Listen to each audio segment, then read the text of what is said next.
Hey everyone, and welcome to the Ryan Silverfield Show. I'm Cassie Carlson. 1 week out until the start of football season, and today we are talking Tigers. Silverfield is entering his second full season as head coach at Memphis. He's coming off an 8-3 year that was capped off with a win at the Montgomery Bowl, becoming the first head coach to win a bowl game in his first season. Now the focus is shifting to 2021. There's going to be a new face leading the offense and a defense with more depth than it's had in years. Here's head coach Ryan Silverfield previewing what's to come.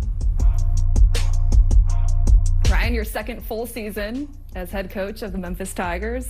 Do you feel a weight lifted off that you just got through 2020, or do you feel more pressure now that you're through it and what's ahead? Yeah, I think there's going to be challenges every single year. What makes so many Olympic stories great are the journey athletes go on to make it to the world stage. Just 5 years ago, Abbeville's Shelby McEwen was playing college basketball at Northwest Mississippi. Today, he solidified his spot as one of the best high jumpers in the world. One thing that Larry Brown said that really stood out is that he thinks the Memphis coaching job is as good as any other job in college basketball, and he thinks being an assistant with Penny Hardaway, they can recruit anybody in the game and lock down any deal. The NBA draft is coming up on Thursday, where the Grizzlies hold the 17th pick in the first round, but as we have seen in the last two drafts under Zach Kleiman, he's not shy about moving up. You can expect a highly contested Game 3 in the first round of the NBA playoffs between the 1 seed Utah Jazz and the 8 seed your Memphis Grizzlies. This series is currently tied 1-1, and listen to this stat.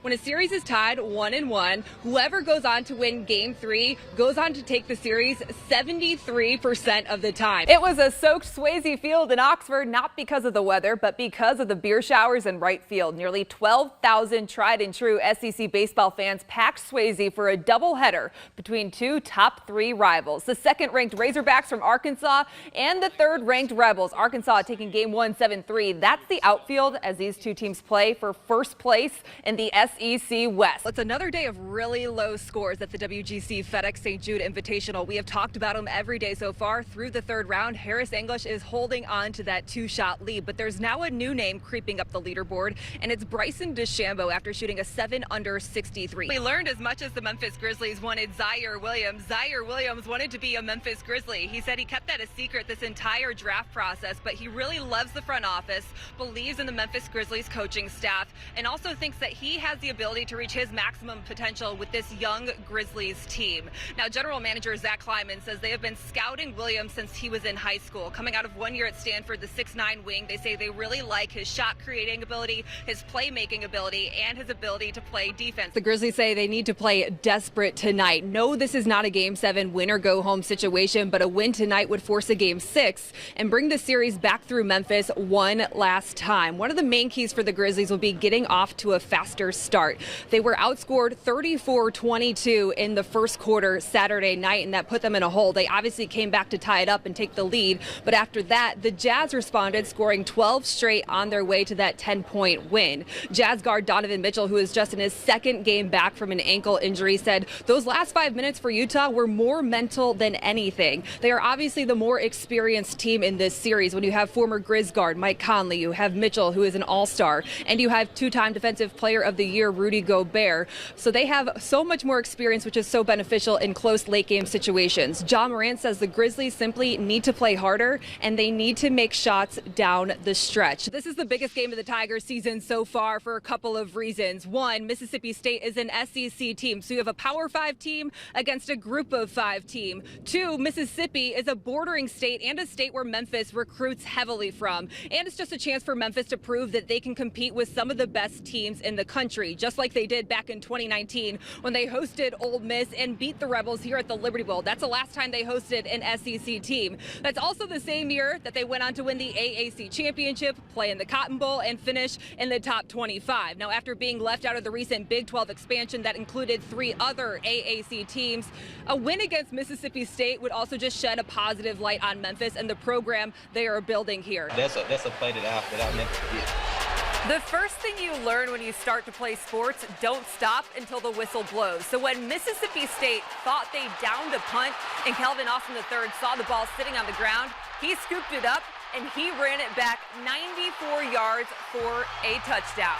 Special teams coordinator Charles Bankins has a mantra, stars be stars, and Calvin Austin III solidified his stardom in Memphis with that heads-up play, with a play he says his dad taught him growing up. Hunter Goodman, his All-American status, leading the AAC with 14 home runs. Darren Schoenrock calls him one of the best hitters he has ever seen in his 37 years of coaching. Now, he's probably going to be a day one guy in the MLB draft, but a lot of the scouts criticize that he goes up to the plate and he swings at everything. Schoenrock says he's definitely improved on that this season after striking out like 5 times against Wichita State. He's been very selective with his pitches. Hunter, you guys are searching for your first AAC series win. What does a win in Game 1 do for the confidence of this team, and what would that mean for this team moving forward?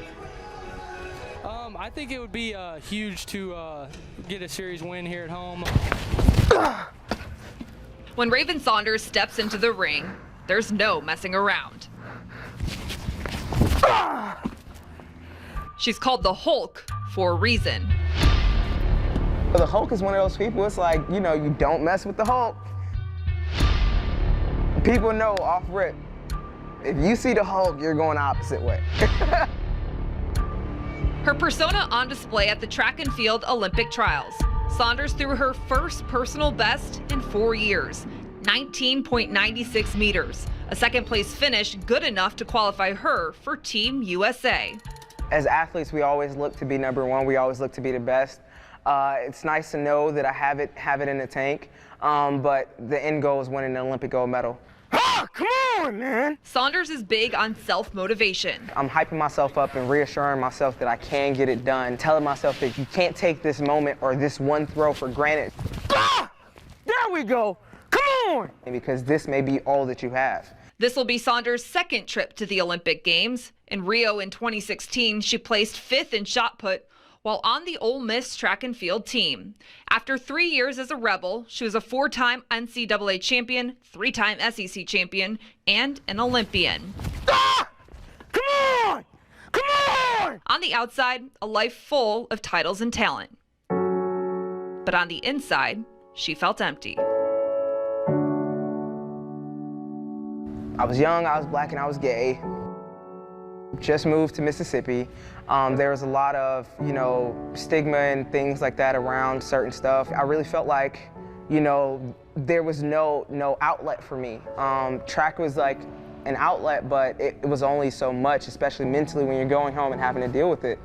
And it started to weigh on me a lot that year. I went from having a great 2016 to having an okay 2017. So that off season, because how I valued myself and how I attributed my self-worth was how well I did on the track. You know, when you're doing well, everybody's, you know, in your corner, everybody, oh, okay, how are you doing, this, that, and the third? And then certain things change, and then the dynamic changes. I started questioning myself a lot more than I had before. Over time, it got to me. In that beginning of 2018, of what was my senior year, yeah, I was ready to take my life. What stopped you? Texting my therapist is what saved my life. Literally texting her because I felt like she was the only person that I feel like understood me.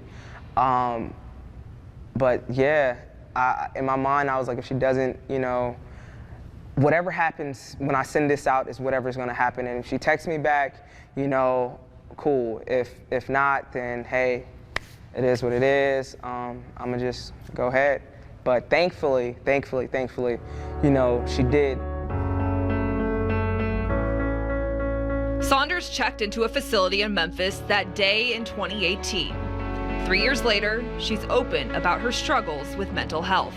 I'd seen similar stories or certain things, and I knew of other athletes who were struggling, and I was like, I know I can't be the only one going through this. I'm like, there's no way possible that I'm the only one going through this.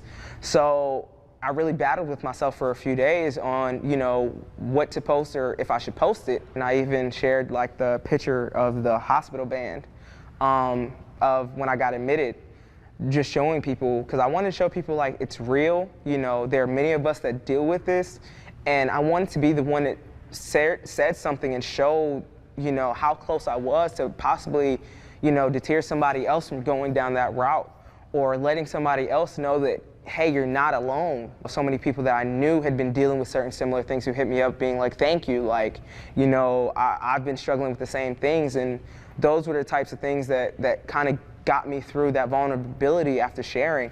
The people saying, thank you, you helped, or thank you for sharing your story.